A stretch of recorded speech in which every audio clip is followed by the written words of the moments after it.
Okay. See you. Have a great night. I hope it goes well. Thank you. And did someone leave the waiting room? Because I don't see it anymore. You in just one moment.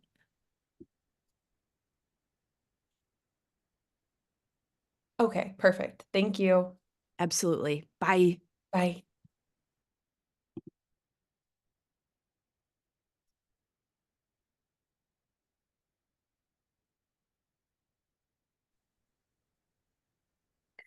Hey, Katie. Hey, how are you? I'm surviving. The Surviving. Florida weather is kicking my butt. Like, I've been sick these past few weeks. I look a little crazy. I know, I do too. I'm trying to I started OB today. hmm How's that? The schedule. Like if I didn't say, hey, I have a meeting at 8, we would still be there. Who do you have? Dr. Lance, super nice. And Oh, there's a Dr. Lortiz, or yeah, Lortiz. Um, mhm. she's also very nice, but they don't care. They think we're residents. Wow. Oh my gosh. I started peds today, but I don't actually have to go in until Wednesday, but I also have my shelf on Friday, so it's kind of like, you know what I mean? Yeah. But then they already sent out like the request or like onboarding whatever for OB because I have OB in August. But I'm like, wait, today's the first day of this rotation and already you're asking for Okay. Say you want Dr. Atogo, because okay, apparently he lets you do everything. It's at okay, Jefferson North. okay, I did. Um, I did. Okay. I good. did respond and put I said impatient with Dr. Otoko. That's all I put. Good. Because I requested Dr. Togo 2 weeks in advance, like before she even sent out the stuff. When I Mhm. emailed when Francis did send out the stuff, she said, oh, he's full. I was like, you said first come, Already? first serve, and I Right. 2 weeks ago. No response. No response at all. Wow. No. Okay. Well, we'll see. Dr. Ortiz is now in the waiting room. I'm gonna let her in. Okay. So,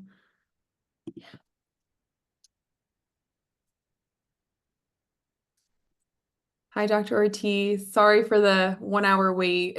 Good afternoon.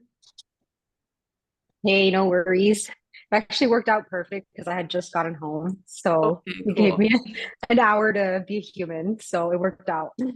Nice. I did have a question just before people Mhm. start coming on. Did you do your course in Miami? I did. Okay. So did you go through CHS? Yeah, so I did mostly Okay. CHS. So I was in Jackson mostly, and then I did a few at Larkin, and then I did electives at Carroll T. Okay. Yeah. I should introduce myself. I know you were talking to Kristen. I'm Katie, Mhm. and this is Nice meeting Renata. you. Nice to I'm meet Renee. Hey I'm you. guys. Renee. Nice to Nice meet meeting you you. guys. You guys can Uh, call me Christy. It's okay. well, it's so nice to see people on the other side of all this. We're both at CHS as well. Oh, Yes. nice, nice. Yeah. So that's why I was asking because I was like, oh, you know, where you were a couple years ago. Yeah, literally like a couple years ago. What school are you guys in? Ross. Ross. Ross. Okay, cool, cool. So I was SGU, so it's the same thing. Yeah. Mhm. Yeah, but CHS was actually a really good experience. We got a lot of good exposure out there. You meet a lot of interesting people, see a lot of really cool stuff. Um, I did almost everything there. I think the only core I didn't do there actually was family medicine. So for my school, if you did it in third year, it was technically a core. So I did family medicine in Larkin, but everything else I did through CHS. Okay, cool, cool, cool. Yeah. Um, and I don't what is her last name? Suli hmm at Kindle. At Kendall. Yeah, she's in WIM. So I see her a lot. hmm So did you go to the Miami Beach AAEM event? I know. This past like month. So I Yeah. didn't because I was on nights. Yeah. So That's I didn't I wasn't able to go. But I know she had like her little women in medicine thing. Some of my co-residents went. But no, I wasn't able to go, which sucks because I love conferences, but I wasn't able to go. yeah. No, I met a couple of the hmm residents. Well, she was sitting there and I've met her several times. And I was like, oh my God, hmm your residents? And she was like, yeah. And they were like, who are you? I'm like, I'm just a student. I'm just, you know, they're like, oh, Mhm. okay. That's fine. They're like, who Yeah, wants to no, know? no. No, yeah, yeah. But that's awesome. I'm glad that you go out to those things and that you get to meet, a lot of different attendings and stuff. Walker's awesome. She's great. She really cares about us. So she's a good one to be in contact with for sure. She's very sweet. Very, very Yeah, sweet. she's awesome. And is it Dr. Dally or Dale? Dale. Dale? Okay. Yes. Nice to meet you. I'm Nice to meet Katie. you. Sorry, I just jumped out of the shower after I got home. No, no. Hey, you're clean. You feel good. Yes, finally. That's Finally. what matters. How is everyone? Who is everyone? And how can we help? So we don't have anybody really on yet. 11 people registered. So this is Renata. She's another part of the IMG webinar series. Awesome. So Nice to meet you guys. Nice to and meet you. Shantae is coming in right now. She's going to be the other moderator tonight. Even if no one comes, which I would be very surprised since everyone's starting their sub-Is right now. So how we kind of run these things is we have some questions already prepared. We will go through those questions. This whole part of the meeting will be edited out by AEM, and it will also be posted to our website. So even though students may not be able to make it tonight, they can watch it later. So Shantae, you can introduce yourself. Sorry. Hi, I'm Shantae Williams. Nice to meet you. So do you want to give it maybe like 2 more minutes and then we can like officially start and Yeah. like questions? Okay. Normally like there's people on by now, so. I think because today is the first day probably of a lot of rotations. Yeah. And residency, they're not worried about how to rock their sub-Is. So. Yeah, they're good at that. Yeah. But how was it for you guys do you guys go in and then like you're like, ooh, are you guys PGY2s now or 3s? Yeah, Today I'm was- on PGY2. I'm 3 as of today. Oh, nice. Woo! I know, Congrats. I'm counting down. I'm so tired. Congrats. Yeah, Thanks. congratulations. I appreciate it. I've actually been out of the ED for a couple months now because I've been on like all my other rotations. So I had like Oh my God, same. ICU, then I had OB, then I had I did like a palliative elective because I'm really interested in palliative care. And I came back today and they were like, well, you're the PGY3 on shift in the cardiac trauma area. And I was like, oh, like I forget how to EM. But it was crazy busy, and so I just kind of fell back into it, but it was a hectic medical Monday for sure. What about everybody else? Yeah, same. Today was my first day back in the ED as a brand new baby PGY2. So the responsibility was definitely up. And today was one of those days that it was like, why is everybody in Miami literally coming to the ED? And why is everyone dying also? Like it was just everybody was sick. It was not one easy patient, traumas, arrests, intubations. It was a day. It was It was a terrible. I day. think everyone got the memo to come in today. Yeah. Yeah. That must have made everyone's first day of residency rough. Like, welcome to July 1st. Yay. Hi, Hi, Lena. How are you? I'm good. How are you? Good. This is our other panelist, Dr. Lena. How do you say your last name? Because I've never said it and I don't want to mispronounce it. You're so sweet. Zalika, but you can just call me Lena. Okay, Dr. Salika. Well, it's already recording, but Shantae and we're gonna officially start, and this whole first part will be edited out, just for like recording purposes. Okay. So, welcome everybody to the IMG webinar series hosted through the Women in Emergency Medicine section through AAEM RSA. I'm Katie Stevens. I'm ending my 3rd year at Ross University, and our other co-host. Yeah, hi everyone. My name is Shantae Williams. I go to Windsor University and I am ending my 4th year.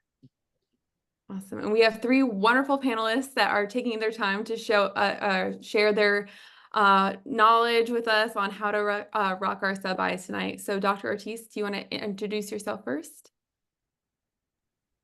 Yeah, sure. So, hey everyone. I'm Christy Ortiz. I am a brand new PGY2. I'm down in Miami at HCA Florida Kendall Hospital. I went to SGU, so I'm happy to help you guys however I can. Dr. Dale? I am Kristen Dale. I am originally from Bermuda, but I am doing my emergency medicine residency in Tom Zerber Community Medical Center in New Jersey. I'm currently starting PGY3 today, and I also went to SGU, so I can also help with that if anybody needs anything. And Dr. Zalika? Hi, so I'm Lena Zalika. I currently am also PGY2 at UF, Shands. I did my medical training at Ross University. So shout out to all the IMGs out here. Love it, especially women. This is like so amazing. Awesome. Thank you. Well, Shantae, do you want to start with our first question? Yeah, absolutely. Can you guys hear me? Mhm. Okay. So one of our first questions is, what is the best way to stand out during your sub-I, especially as an IMG? What advice would you give?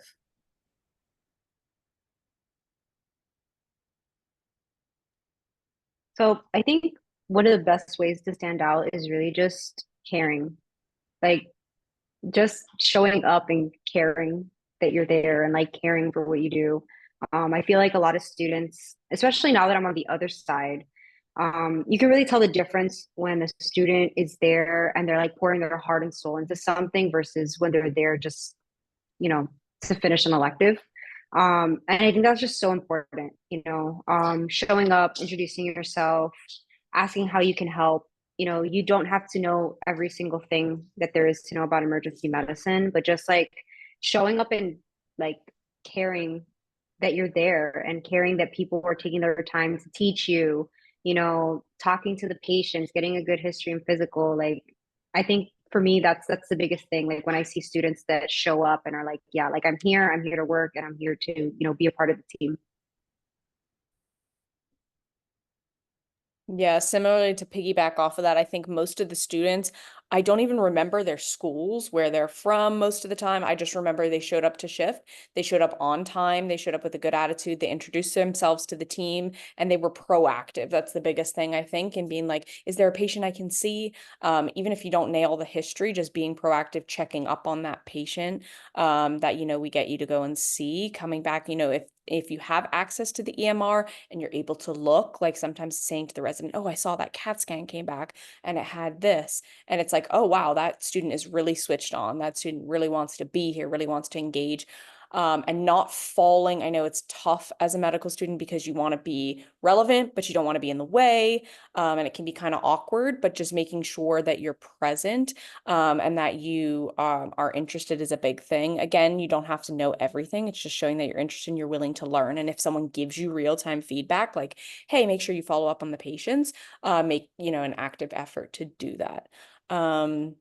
And then asking any questions. If you have questions, I'm like the type of resident that's like, please ask me whatever it is, because it shows you're interested rather than struggling through it and not learning.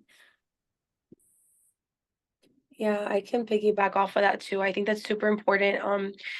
I think also just be yourself. I feel like sometimes a lot of people want to be very stuck up, and I used to always ask for feedback. So I think what can make you shine also after every shift, I would always ask my attendings or resident, how can I do better? What feedback do you have for me? Because this was a specialty I wanted to go into. So but actually for all of mine, third and fourth year, I always ask, how can I do better? And being yourself, be cool. Like you can tell who the ones that are very uptight and you just want to, especially EM. EM is a very chill vibe. The most important thing is we want to make sure that you can effectively communicate in a team. You're cool. You're not like, there's no rigidity here. There's not surgery. We're very laid back people. We want you to be yourself. Different residents like different things, different attendings like different things. So some people are like, they don't like the proactiveness. I love it. I tell them, go see patients on your own, especially if you have access to the EMR, go. And then come back and, like you said, following up and like, oh, I saw this lab result or something. Oh, look, this came back. I love that. I think that's amazing. But most important thing, being yourself. And if they tell you to go early and this is a specialty you want, never leave early. Don't go early. If that's what you want for your slow, like if that's a special, whatever specialty you decide to do, some of you have time to think about it. You don't know until you get your slows in, and or you like, okay, this is what I want, or is it not? But any specialty that you want and they tell you to go early, don't leave early and you'll shine. Thank you guys. Great advice. Kind of piggybacking up a little bit on that topic is, what is the expectation of students coming into an ER rotation as a new fourth year, when a STEMI comes in, when a trauma comes in? What are we expected to do? I think different institutions have different things. It depends if you're in a community setting, if you're in an academic setting. Like for here in academic setting that we have, we love the students to come in, but EM is at the head of the bed usually, and then like trauma will run, depending if you're level 1, level 2, level 3 trauma. But we love the students to get in and we tell them to do procedures. Initially, like in the beginning months is hard because they want the interns to get procedures because we have to get a certain number to graduate. But once we get a few of those in, like especially after, I would tell students, come like repair lacs or come do these traumas on the like repair lacs on the traumas, or come do an A line and I'll show them how to do it and prepare. And but I think everyone has different depending on where you rotate. Because when I was in Chicago and I did my EM sub by there, as a student, I cracked open a chest and I was massaging the heart in my hand. That's what I wrote my personal statement on. It's so crazy. So I feel like everyone has different experiences depending where you go. I don't feel like somebody would have gotten that here in an academic setting. But if you're in a community setting, you probably get a lot more hands-on experience as a student. But I think it just depends. Yeah, so I'm from a community setting where we're actually not a trauma center. We do our trauma rotations up at a level 1 in northern New Jersey. But some of the things that we like occasionally, we get STEMIs all the time because we are like a STEMI site. And obviously during that time, we also get traumas, even though they don't belong there because we're the nearest hospital. Sometimes like the Jersey Shore. So we get things that definitely should not be at our hospital. But for traumas, you're running through like the basic things. So just having an idea of what's going on in the trauma is a good thing to know. So for example, airway, breathing, circulation, then they do GCS, and then they look at everything else. Medical students, one thing you can always do is, because in a trauma, everyone is always looking for trauma shears. No one ever has shears on them. Hold your shears, hold your stethoscope, be there, because like there were so many traumas that came in. I'm like, where's the medical student? They must have a pair of shears. And the one who had it, I'm like, oh my God, you saved my life after. Like, so that's one thing. Also, anytime there's a medical student seeing any patient that can help is help getting them on the monitors, knowing what their vitals are, things like that, like very simple things that, not really our job per se, but something that you can do to look proactive and just help out. Because like I say to most of our students, anybody who we want to hang out with after shift, like any medical student who stands out, is someone we want to hang out after shift. And usually those are the students who are just actively trying to help out as part of a team. And then obviously it's the tough part of getting in the way, not getting in the way. So if you see 150 people in the room, like don't try to get in the way in terms of jumping in, because things happen really quick in a trauma. So just being there to assist, and you can even say to them, hey, what's my role in this beforehand? And most of us will even say, hey, look, for this is what's going to happen. So you're not caught off guard and you're not in the way. But of course, we also encourage you guys, if you're good at IVs, jumping in, trying to help him put in an ultrasound guided IV, cutting clothes, things like that, anything to make the life of the residents, the attendings easier, bodes well for you and makes you look very interested and makes people remember you, I would say, at least from our setting.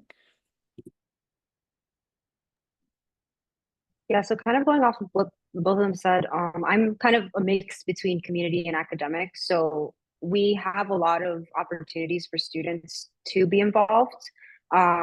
So one of the ways that we really like getting students involved are during codes. So we push them in and it's like, go get on that chest, like you're doing compressions. We'll let students, help check pulse. We will let students do fast exams with, the ultrasound team. We'll have them do, the cardiac view during codes to see if there's cardiac standstill. There's a lot of little things that we let the students do. And I think for me, so I was a student where I matched. And one of the things that I would do is I kind of would just read the room for a few times. And I would see like, okay, like this is how they are doing their things. This is what is done. This is their process. And once I felt comfortable enough, I would kind of just like jump in there. So I would put the patient on the monitor. I would take vitals. I would grab all the supplies to get an IV. I would bring the ultrasound machine in during the codes, and the trauma, same thing. I was cutting off clothes, taking shoes off, making sure that pelvis was stable, grabbing whatever supplies you can get. It's really just reading the room and seeing like what is needed, how do they do their process, and like both of them said, just ask like, how can I help? And just try your best not to be in the way. And most of the time, if you're have self-awareness, you're not going to be in the way, and you're actually going to be super helpful. Thank you guys so much for that. That was a lot of information and super helpful. Our next question is, what are skills that we should brush up on before our sub-I? Should we be practicing our sutures? Like, should we be knowing the, cranial nerves back and forth? Like, what should we be doing to be that star ER future physician? Definitely get a practice kit on Amazon.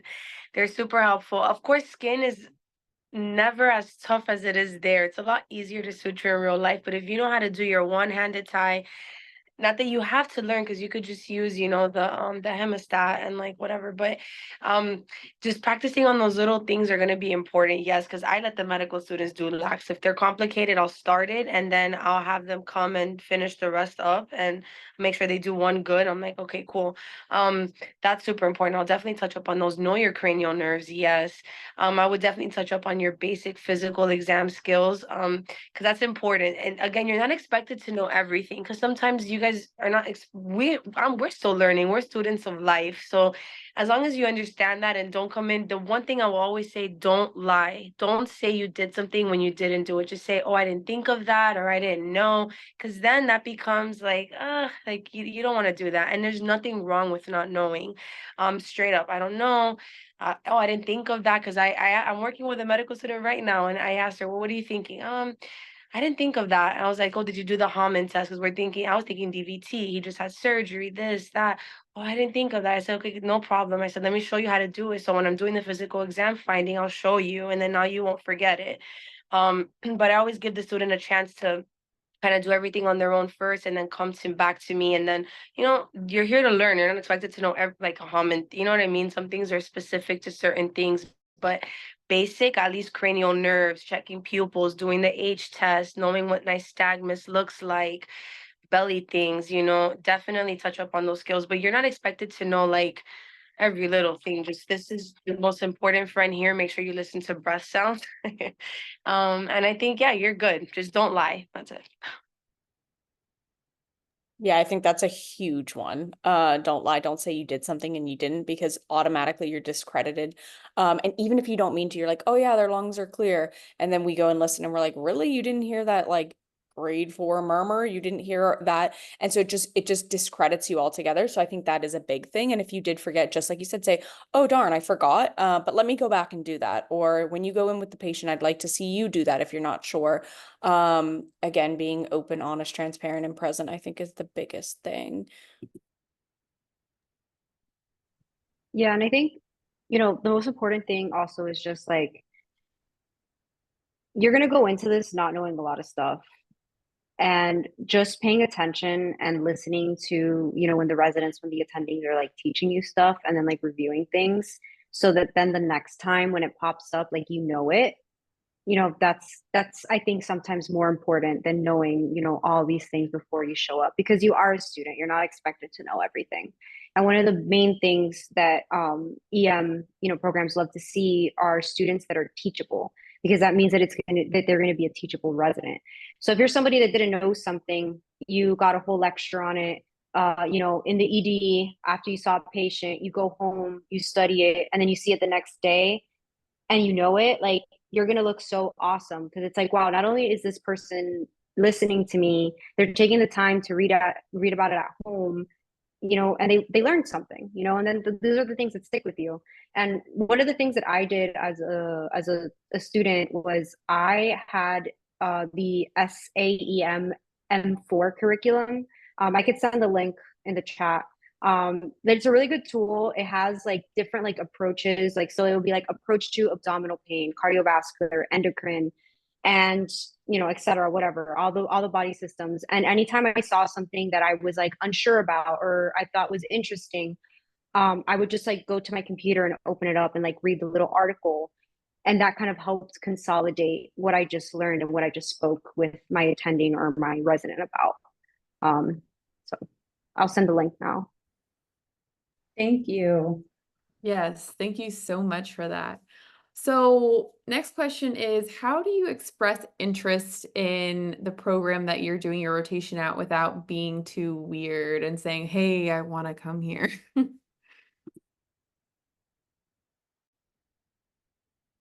I think for me, oh, go ahead, please. Oh, I was going to say, so like, for example, I worked with one of the med students today and I kind of prefaced it with, look, hey, are you interested in this program? And he's like, yeah, I'm like really interested in this program. You can also find like a friendly resident on shift and be like, hey, I'm interested in this program. Like, what do your attendings that you're working with like? So like, for example, our attending that I'm working with, one of the residents was like, one of the students was like, I'm really interested in coming here. And I was like, okay, well, this attending like particularly likes this with the physical exam. So when we go in and we do the physical exam, make sure you do that. And then when he presented it to the attending was like, oh, wow, that was like really good. So that's one thing. And then just showing that you're interested, even just asking questions about the hospital, but not like obviously too much, like, oh, what differentiates you guys from other programs? Just even getting along with the residents. But you can always like subtly just be like, yeah, I'm interested. I'm actually going to be applying here in the fall.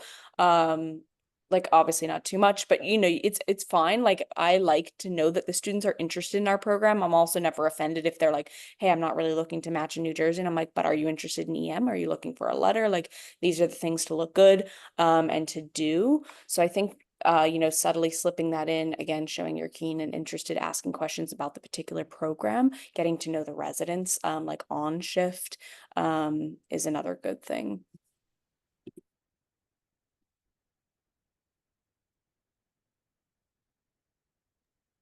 Yeah, I also don't think it's that weird, like to show interest in a program, right? Like I knew I wanted to stay in Miami, and I knew I wanted to be at my program, and I I felt out the vibes to make sure I really wanted it. And once I saw that I really liked them, like I wasn't weird about it and was harassing them. But at the end of my rotation, I was like, oh look, like I really enjoyed my time here. I would love to be here. Like I would be honored to be part of this program.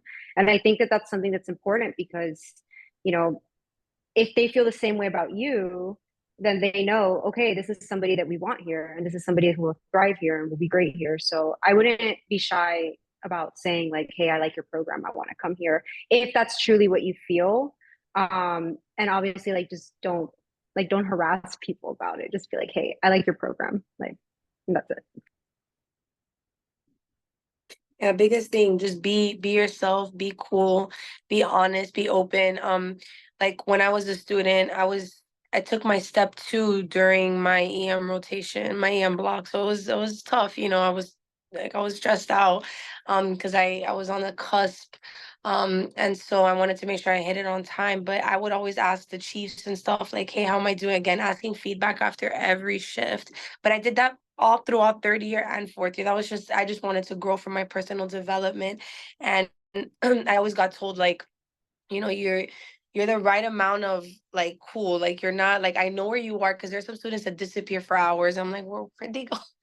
And then you don't want to be those, but then you want to be around where they know that you're there and you're like interested and you want to be there. I took initiative because maybe when they would look around, I wasn't there, but I was seeing a patient. I came back and I had one ready to present, so they're like, damn, like she's on it. She knows what she wants. And so those are good things. And again, asking for feedback. And if you really like you connect with someone, you also have to feel the energy around, because these are people you're going to spend 3 years plus if you do a fellowship, if that program offers fellowships or not. You know, you're going to spend a lot of time with these people. You're going to trauma bond with these people. These are people you're going to build forever connections with. We cry, we laugh, we pull hair. It's a lot. EM is a lot. It's a beautiful specialty. It's one of one. It's not meant for everyone. So you want to make sure that the energy around that you're feeling with your attendings, with the ancillary staff, with the techs, with the nurses, with everyone, is someone that you're going to feel like you feel at home, because you're going to spend so much time with these people. And so it's just important that it's a dual connection. You have to feel it and they have to feel it. And there's nothing wrong with, like, if you connect with the resident, like the Dr. Katie said, you know, oh, we go out with them, like if we really like you too. They always invited me to go out. So that's also a really good sign from your program that you're rotating with. If after a shift, if you know you all went through a hard shift together, we usually go out to drink or eat, whatever. There's no judgment. And then you connect that way. So if you're able to build those kind of connections, and that's something that you could just feel when you're in the moment, and if you feel it, you feel it, and if you don't, you don't, and there's nothing wrong with that. Wow, I think that's beautiful advice from all of you ladies, very unique and real. You know, showing up as yourself is the best thing to do, especially in EM. No one likes a robot or a faker, so you got to feel it. And shout out to you, especially Dr. Dale, for being that resident that's like, hey, do you need a letter? Hey, do this. Like, that saves a medical student from the mind of a medical student. That really helps us. So that's beautiful. Yes, So, I remember being a medical student, and it gets better. It does yeah, get better. does 'Cause it you want to be relevant, but you don't want to be in the way. So I'm always like, I Yeah, remember that feeling. So if you guys yeah. need anything, yeah, Well, thanks for telling us it gets yeah, better, because we needed it that. does. It does. Okay, so that segues me into our next question. Should we do more than one sub-I to have like a competitive edge? And if so, how would you suggest picking hospitals of different patient demographics, like such as urban versus rural ERs? Would you say that we should like try to mix it up so they can see that we can survive in two different environments, or is just one okay? So my advice for that, go to the Emerald website. Every year, the application, they'll tell you how many slows you need. Never, ever, ever, ever go above the number that they need. Actually, a lot of programs, because I'm part of the interview committee, I'm very involved in all of that stuff. And so, and when I was a student, I also asked a lot of those questions too.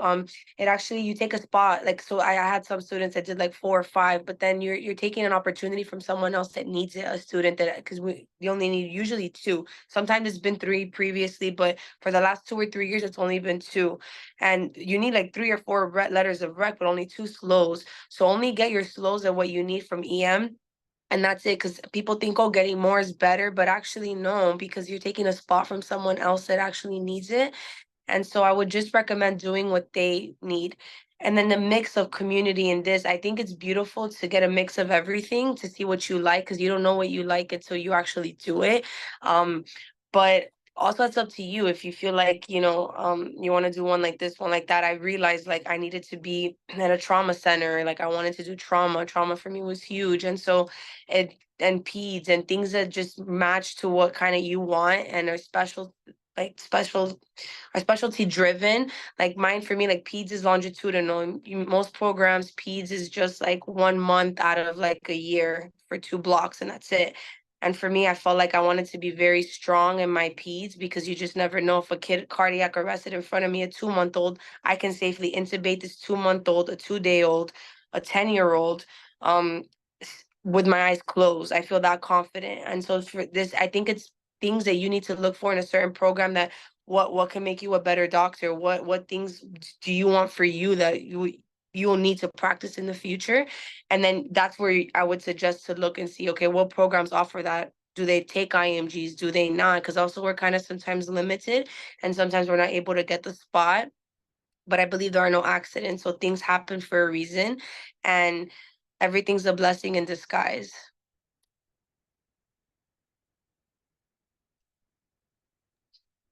Yeah, and I also think that like if you want like more EM rotations and like more EM exposure, because it's true, right? Like you don't want to go above the amount of slows because it just looks bad. Like you're like she said, like you're stealing spots from another student that wants to be there too.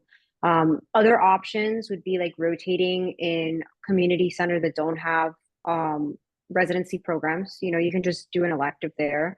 You know, you can get like a regular letter. It doesn't have to be a slow. And then a lot of programs also do emergency medicine ultrasound rotations. So that's even more exposure to EM, but you're not bumping somebody off of, you know, an EM sub-I that could potentially lead to a slow if you've already like, you know, done your 2 rotations. So that's what I would do. Yeah, same thing. I think I did 2 as well, and I think you need 2, but again, I wouldn't go too much like beyond that. But definitely do 2 and definitely do them in different places. I know like some people who were like, "Oh, I'll just get a slow from an EM ultrasound and then I'll get, you know, a similar one from like a different person in that department." No. You definitely want to get it from 2 different hospitals. And you would I know there's different types of slows. Or I don't know, there used to be when I applied there was like an O slow, an E slow, regular slow. You want to get 2 E-SLOs, which are letters of recommendation from hospitals that have EM residencies. Those are viewed the highest in terms of when your like programs are reviewing your application. So if you can get 2 of those, again, you can do a variety of different like hospitals, like one a trauma center, one a community center. That's kind of totally up to you. For me, I did one of them was at a community and the other one was at a trauma center, but I know people who did them at 2 trauma centers.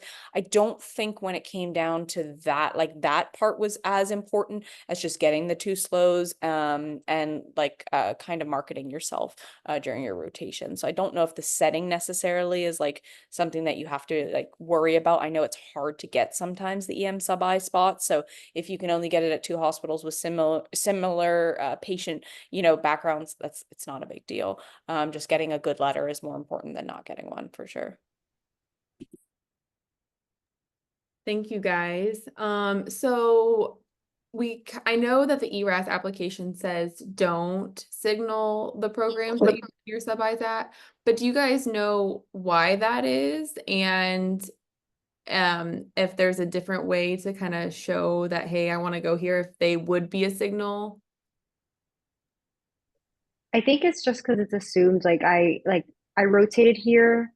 Most programs, if you rotate there, as long as you don't like completely bomb the rotation, they will offer you an interview. So I feel like I don't know, like that's my assumption is that they just assume like, okay, you rotated here, you accepted an interview, you must want to go here, so don't signal them. I'm not sure though. Maybe somebody else has a real answer. No, I mean, I think that's fair.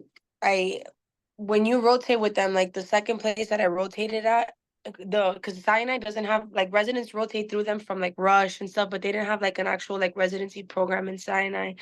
The other one I rotated at, um, wow, I mean, they were in love with me. They really wanted me to go there, like really bad. And I asked them like, you know, if I wanted to signal them, and they're like, you don't need a signal, like you're our shining star. I'm like, oh my God. It's like I feel like so they'll definitely communicate with you if they really like you and they really want you to go there. Cause again, it's rare for you to find a connection with people on the team and this and that. And when you just fit like a missing puzzle, like you're gonna feel it, they're gonna feel it, everyone's gonna feel it. And again, not knowing much because you're not supposed to know everything, but it's like your energy, it's this because teamwork is all what's about like in emergency medicine. And so if you want to, you know, just verbalize them, but signaling them, I would signal ones that you didn't rotate with them because that shows that like, okay, I'm interested. It's harder to see that, but um that's why the slows are really important for you to stand out. So then, you know, they're speaking in general about you as a person. Like you're gonna fit in no matter where you go. Um, because I didn't do academic in any of my things, but I ended up in an academic center, and I mean, I'm very grateful.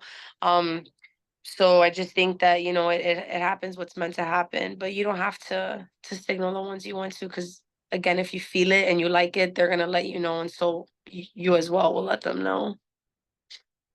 And I think most programs will probably I know for most of my rotations, people were like, oh, like, you seem really interested. And you just have to kind of be like, yeah, I am really interested.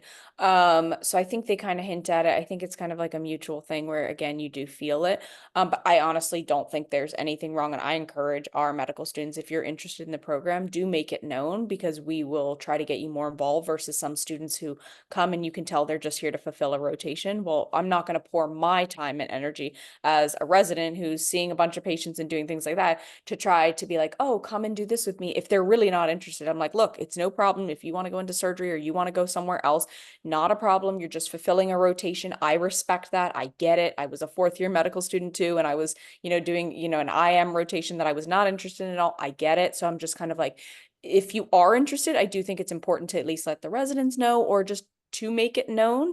Obviously not like rubbing it in people's faces and being annoying, but I do think it is important to signal that you're interested, because I think people will take that extra time to be like, oh, look, she's really interested. And I do this, like that student's really interested in EM. So if you have any procedure, I'll even say to my co-residents, if you have any procedures on the cardiac trauma side, like pull that student's really interested. So then you get involved, you get seen more, you see more things. So I think it is important to signal that you are interested. So that would be my piece of advice. If there's a subtle way to do it, if you're speaking to a resident, if it's in a passing conversation, I do think it's important to let them know you're interested. But again, I don't think you have to send like formal letters and emails and stuff like that. And I think that's what they're trying to get people not to do, because that's kind of, they're trying not to have people match outside of the match and stuff like that, which I totally understand. But I don't think there's anything wrong with making it known that you're interested. Nice. Thank you guys so much. So our next question is, now, obviously, the journey to doing a sub-I can be a little expensive, especially for an IMG. How do we check into accommodations or scholarship funds? And how early would you suggest that we reach out to see if these resources are available? So I didn't even know that that was a thing until after I did my sub-Is. So I did not do it. Um, I made a med Twitter, like a Twitter account during my fourth year when I was applying, and that's where I started to realize that there was scholarships. So if you don't have one, maybe make one for, fourth year. It's a great way to connect with attendings and program directors as well. But I don't really know how to go about doing that. But maybe check Twitter, check online, check, Instagram pages of programs, to see if they have like information on that. Yeah, you can reach out to the program coordinators too. Again, like what Christina just mentioned, I didn't know either about them. I just like went through the like through Ross, they have like you go through the GME thing, whatever, and they'll like, I just told them add it to my account. I just did it as a loan. So, but there are ways, if there are ways, I would reach out to the program coordinator that you're interested in and ask them if there are any resources available for scholarships, and if so, they could send you links to apply.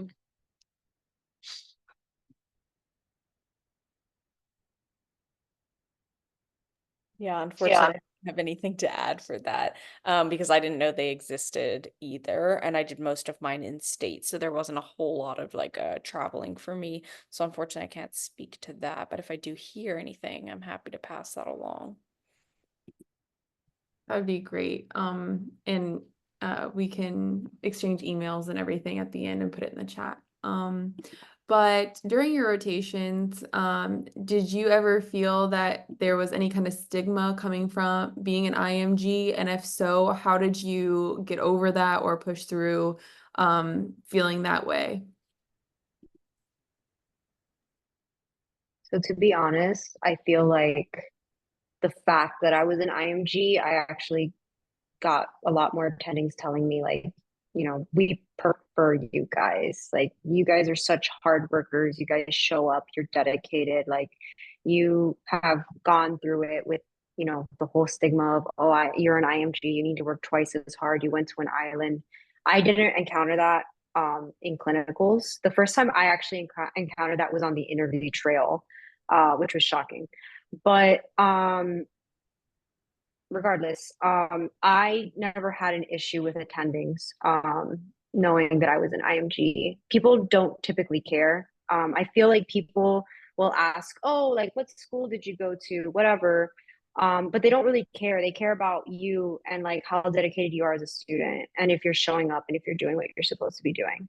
Um, and it doesn't matter at the end of the day. It's the same degree. You go through the exact same, schooling. So don't let that get to your head. The only other time that I really encountered that was honestly from other students that were just trying to show off and be like, oh, you know, I go to UM or I go to whatever, put in whatever medical school from the US you can. And like, yeah, they'll try to like show off and be like, oh, well, isn't it hard for you to match? And, like little like comments like that. But from the people that matter, I never got that. And you guys should go into every single rotation knowing that you're just as good, if not better, than a lot of these US students because you're hungrier, you have to fight harder, and you're gonna be fine. So I wouldn't even worry about that. I think confidence is super important. Um, if you don't believe in yourself, how do you expect someone else to believe in you, right? You have to believe in what you were taught. You have to believe in your skills. Actually, I've never experienced it either. Like she said, probably with students, but for me, do you pay my bills? Did you get my degree? Did you do you cook? Do you clean for me? I don't care. So your opinion for me really does not matter. But even then, like I was very humble about the whole process. I think it's you actually all my attendings have told me many times I surpassed. I can't make this up. Like I can't evaluate myself. But I have all of them because I always ask for feedback. Even now as a resident, how can I do better? And I get told all the time, you surpassed every US graduate here. And I have another one IMG that he went to AUA, and I have one in SGU too. Amazing. And we're the three that are like the top of our class, the top of our class. And it's because also, yeah, we've worked harder. We went to a different island, but it's also that we're in a third world country. So we learn everything is by history and physical exam findings. That's the basic of science. Like people come in ordering all these images, like you don't need that, especially like you just talk to the patient, you listen to the patient. That will give you your answer for your differential for what you want to do and how you want to do everything. And that goes back to just basic foundations that you get, I feel like, as a third world country student than you do here, because here I just see them ordering all these tests. I'm like, what are you looking for? Like, I don't know, what do you want to do? And even I have students that come from here, I'm like, okay, what are you thinking? What do you want to do? What do you want to order that? What's the reason behind it? If you have something to back it up, I'll love to explore that option with you. So I think the biggest thing is being confident in yourself and believing in your capabilities. And again, when you don't know something, just say, I don't know, or look it up. There's a lot of resources and ways online to look for things. But believe in yourself. We made it this far. You are more than capable of doing it. Yep, same thing. Thankfully, I can say I actually didn't have anybody who was like, "Oh, you're an IMG." I didn't really feel stigmatized. In fact, I think a lot of times it was a talking point. Like I'd be like, "Oh yeah, I'm from SGU," and they'd be like, "Really? What was life like on the island?" And then it would kind of just like get into a conversation. And again, I think they have a lot of people have broken that stigma, and I think they do understand that if you came from an international medical school, you had to jump through extra hoops to get here. And so they're appreciative of that hard work. And again, if you, do have anybody who says anything, like you say, we all, no matter how you came, we all filter in. And that's why there are standards in terms of passing your USMLE boards and things like that. So you all start on the same spot, really. Your backgrounds differ, but everyone has to at least have some basic competencies. And we have that as IMGs, and they have that from, US grads. So again, being confident in yourself, sometimes try to flip it and use it as a talking point. I found that. And then also a lot of these medical schools, the international medical schools, actually have a large like network. And so you'll find, and I was very surprised because I remember at SGU and at some of these med schools, they're like, oh, you're going to be like, the bottom of the barrel. Like, no one's going to want to talk to you. No one's going to want to know you. You guys have to, get perfect scores and do all of this. But actually, when I got into the hospital, I found that there were a lot of attendings that actually were IMGs, and a lot more than I ever expected. I can name attendings in every single department that we've rotated at that are SGU students, Ross students, AUA, AUC students. So I think the stigma is largely being debunked, which I'm happy about. But again, if you do ever experience it, it's important to know that you all pass basic competencies and we all start at the same spot. Wow, again, that was beautiful advice. What I took from it was to believe in my Delulu and be super confident. That's what I heard. So our next question is, how would you suggest building bonds with current residents on your sub-I, and how should I nurture these relationships to ensure I am super memorable when the match cycle begins? Because I don't want them to forget about me. So if we have someone like that in the audience who wants to be that person, but they're kind of introverted, how do they do this? So we've kind of talked about this. Be yourself. Like that's the biggest thing. Just be you. If you click, like you'll feel it, like you will feel the bond. You will feel that, they feel the same about you. Um, I did my sub-I at Kendall, and then I came back a few months later to do EM ultrasound there. And I was like kind of nervous because I was like, oh my gosh, like I really liked working with them. Like I hope that they felt the same way about me. And I didn't really know how it was gonna go when I came back. And like when I went back, like I remember there a third year at the time was there, and he's like, "Oh my God, Christy, you're back!" And like everyone like kind of came up and like said hi and like hugged me and stuff. And I was like, "Oh my gosh, like these people feel like they like me, like I like them and they like me." And I think that that's just like the biggest thing is just like be yourself. And if you do get close to residents, and you exchange numbers, like it's okay. Like if they tell you, "Hey, text me if you have any questions," like it's okay to text them. I mean that every time that I give a medical student my number. Like if you have any questions, text me. That shows me that you're interested. That shows me that you want my help, that you want to be in this program.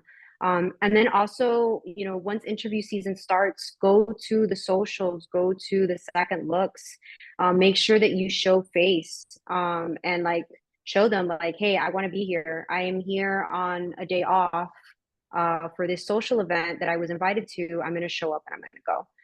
And I feel like that's another way to really do it.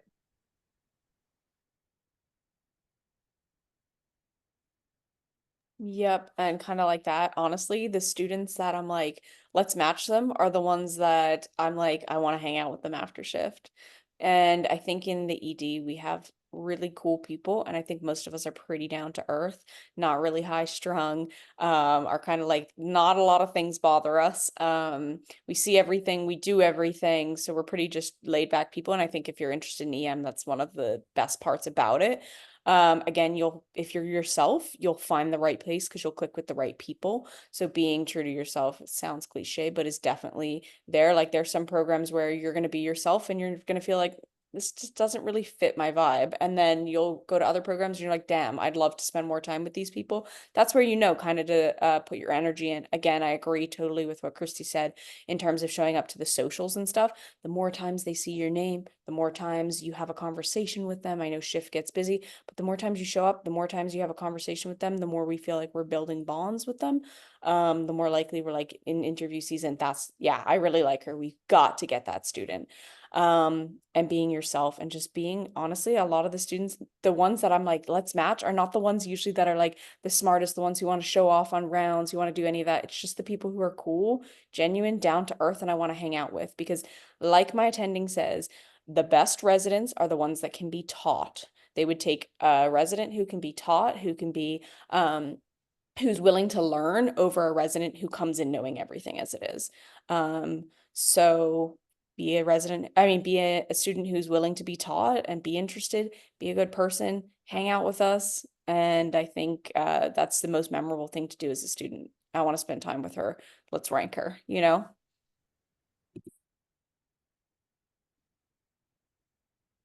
You guys hit it on the nail, hit the money on the nail. Very true. That's it. I have nothing else to add to that. That's very true. Just be yourself, be honest. I would say to the top 5 programs that you love, visit them. I visited my top 5. You won't know until you go in. Like I had thought in my head, I love this other program. On paper, they were everything I wanted. My interview was beautiful. But then when I actually saw what the hospital was, I was like, oh no, no, no, no. It was so dark. I was like, this is gonna be depression, seasonal depression. I said I couldn't do it. And like, it's really important that, yeah, I mean, certain things that would matter to people, but like you have to visit the hospital, your top 5. Because I know it's expensive traveling, whatever, but your top 5, you have to visit. That's it. So what I got from this is it's like speed dating is what the match season is like. So what we like, what we don't like, are we gonna stay with them or not? Yeah. Exciting. So are there any resources that you guys would recommend to have while on shift? EM Wiki. Oh, I love my life. I love EM Wiki. So good. It's like Wikipedia for EM. It's like everything. It's so good. I have the app on my phone. We keep it open. We use Up to Date too. We have it in the thing, but the app, that one is so good. I highly recommend. I use MRAP too. MRAP gives you like podcasts and stuff. I like that one. And I use Pete stuff, but I don't know if anyone's interested in Peds or doing, but I do Peds, so here, no, no, no. There's really good Ped ones too. They just put like the weight of the child and then everything comes up. That one is, let me see. PD stat, probably, I think. We use Yeah, there's PD That stat for saves my Ped. life. yeah, Yeah. PD stat, yeah. And Mhm. WiEM. And then I was gonna say as a medical student, I still have mine. The Yes, chief, what is it? Chief complaint guide. Keep this yes. in your pocket because when you're blanking, you're like, I don't know, this random old dude with abdominal pain. And then you look at this and you see the abdominal pain, it does help you. And they will say, oh yeah, I think you're on the, you hit the nail on the head that you think it's urinary retention. What else could it be? And you're like, what do you mean? I got the answer right. I know what it is. And they'll be like, well, what else could it be? Keep this. Keep it in your pocket. I still have it. I still use it. I give it to the intern. We each give a copy to the interns as an EM resident. I think you get like a whole book. I mean, a whole package of a bunch of them, but as a student, it's worth buying. If you can't, I think you can buy it on Amazon. Keep it, use it. It'll help you out. Yeah, if you guys become Emra members, like a student membership, they send you like this nice little care package box and it has all those books in it and it's 10 out of 10.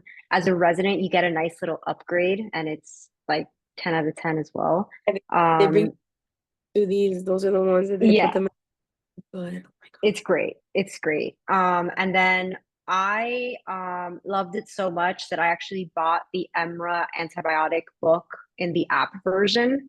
I suck at antibiotics. It is just a struggle for me to keep them in my mind. So I have it on my phone and it's beautiful because you could search and it's fantastic. And then if you're interested in ultrasound or if you're on a rotation and they're out there doing echoes or fast exams and you want to know a little bit more about how to do them, there's this app called Pocus 101 and it's actually really user friendly. I believe it's free and you can kind of go through different scans, knobology, how to use it, how to hold it, what knobs to use. It's actually really helpful. So it's a good one. Nice. Thank you guys so much for all of those resources. I'm sure everyone in this audience are taking notes. If you want to drop that in the chat as well, that would help them out to know how to spell it and find them. So another question we have, what are things that you think that we should avoid while doing our sub-I? Like there's the common sense stuff, but like what are things that are like big no-nos as you're going through to not like self-sabotage your journey? The biggest one, at least for me, at least in EM, for what I could think of, is lying. Like I said, don't lie. I mean, I don't think there's anything else that someone could do that would be. Hello? You're frozen, but we can hear you. Oh, you can't. Okay, I'm like, I don't like my screen went black too. I'm like, I don't know if they can hear me. You Yeah, look that good would be. in the screenshot. Don't worry. Oh, thank God. Oh my God, that is so funny. Yeah, I would just say like being yourself is the big, and like not lying. That's the biggest thing. I don't think anyone else could do anything that's really gonna and not showing up to shift. Like, yeah, if you have a shift scheduled, you have to call beforehand at least. Like I know understand things come up, but even if you're with the cold, like I'm a little congested in this, but I'm wearing my mask and I can like show up to work and those things mean a lot.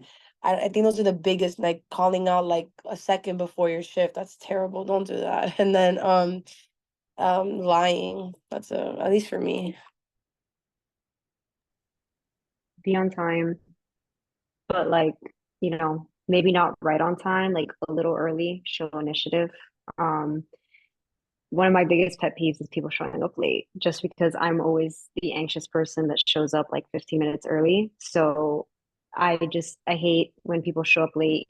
And then also like this is kind of common sense, but apparently not because I do see it sometimes. I understand like sometimes you have to study for things, sometimes you have to do things, and that's fine. But don't have your whole laptop set up with like your headphones in. Like don't put your headphones in on shift, please. Like even if it's a dead shift, like don't do that. The ED, there's a lot of noises that go around, whether it be, alarms, beeping, patients, like you have to be aware. The other day we actually had one of our students was the one that realized that one of our patients was sneezing and aspirating. If she had had, her headphones in and was like sticking her face in her laptop, she wouldn't have seen that. And, the patient would have gone without us intubating her and helping her out. So, just like basic things like that, don't, you're not at home, you're not at your desk, you're not at your, just don't do that. That's one of my pet peeves. I think they basically said it. Don't lie is the big one. Show up, act interested. And then just seeing if there's anything you can do to help and be part of the team. That's it. Really. Oh, and then I think one other thing that we have seen sometimes,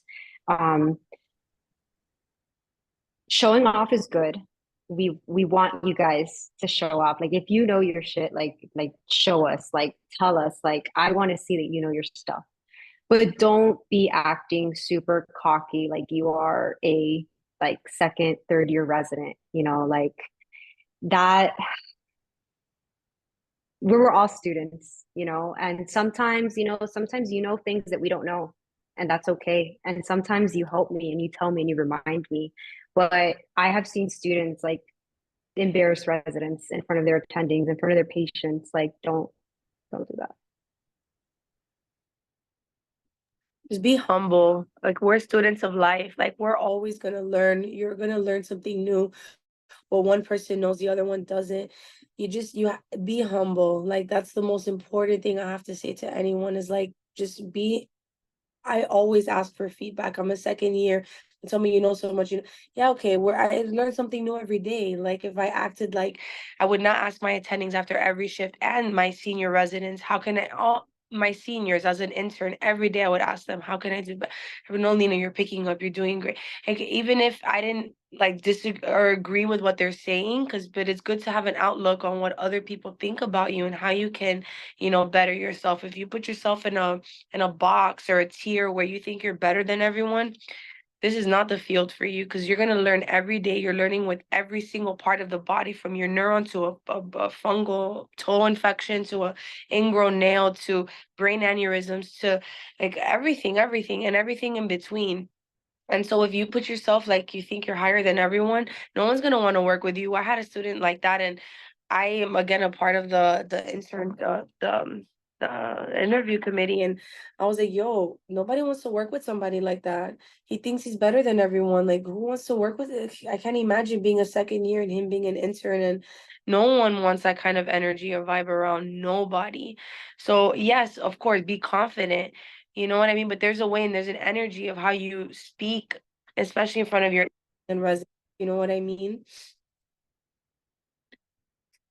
Right. So yeah, that's it. Thank you guys for all the advice tonight and taking the time to come to this webinar. I know everyone's schedule is always crazy and you never know what it's going to be like. So we really appreciate you guys. As we're wrapping up, is there anything last pieces of advice that you'd like to give?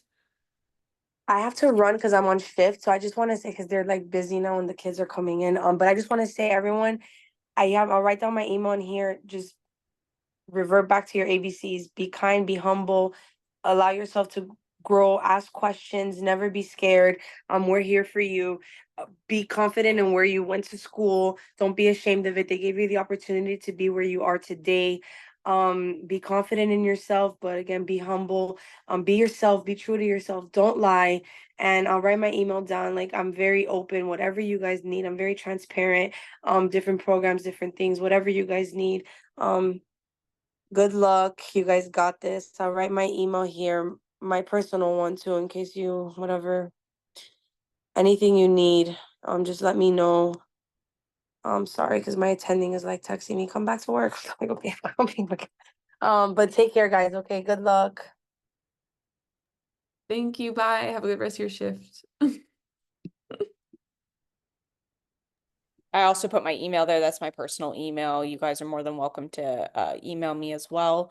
And I'll get back to you. I've also rotated a bunch of places, so I can also give you feedback on other programs, answer any questions, help ease any anxiety, hopefully, because I was a pretty anxious med student. I know we look so many steps ahead because that's what we're trained in medicine. It's the next exam, the end of the term, then it's step, then it's this, then it's that. Take it one step at a time, focus on the chunk just in front of you, get to the end of that chapter before looking towards the end of the book, and you will 100% get there. We all got there, and we all were scared, you know, second, third, fourth year medical students, like, we're never going to get a residency, you know, this was all for no. You'll get there. Promise. There's tons of positions, and whatever sounds cliche is meant for you will not pass you by. You will find a place that you fit in, and if you don't, you will try again. So if you need anything, reach out. Happy to help. And if there's any questions that you guys were afraid to ask on here, but feel like maybe you want to do a personal email, or you can email me, we can do a call, whatever you need, just let us know. Thank you so much. Yeah, I dropped my email in the chat as well. So please feel free to reach out. I love helping out students. So you know, shoot me a message. Literally whatever you guys want to ask. I'm super transparent. I was you know, a struggle bus sometimes, but you know, we got here. And yeah, you know, it's never going to be a perfect path, but you will be able to get through it. And as long as you guys keep pushing forward and keep believing in yourselves, and you know, just focus on the end goal, you will absolutely get there. And the fact that you guys are here, you know, as third years already preparing for what's to come next year as fourth year students, like that just shows that you have the initiative and you have what it takes to get through this and to match at a great program. So don't give up and keep going. You guys, you know, you're on the right path. Thank you, guys. And if there's no more questions, have a great rest of your night. And thank you again for all your advice. Thank you. Thank you so much for this. No problem.